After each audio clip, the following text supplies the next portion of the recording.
বেশ অনেক দিন পরে নিজের ভয়েসে একটা রান্নার রেসিপি তোমাদের সঙ্গে শেয়ার করছি। দেখে নাও কিভাবে রান্না করছি।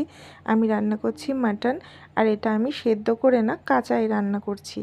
প্রথমে কড়াই গরম করে তাতে তেল দিয়ে আলুগুলোকে ভেজে নিলাম। তারপরে সেই তেলে গোটা গরম মশলা, জিরে, শুকনো লঙ্কা ফোড়নে দিয়ে তারপর কিছুক্ষণ নাড়াচাড়া করে দিয়ে দিলাম পেঁয়াজ। পেঁয়াজগুলো একটু ভাজা ভাজা হয়ে এলে বাটা মশলাগুলো দিয়ে দেব। আর দিয়ে দেব তার সঙ্গে কিছু গুঁড়ো মশলা, যেগুলো আমরা সব রান্নাতেই মোটামুটি ব্যবহার করে থাকি। তারপরে আমি দিয়েছি কিন্তু গোটা রসুন। গোটা রসুন আমাদের বাড়িতে সবাই ভীষণ ভালোবাসে, তাই আমি সব মাংসতেই গোটা রসুন দিয়ে থাকি।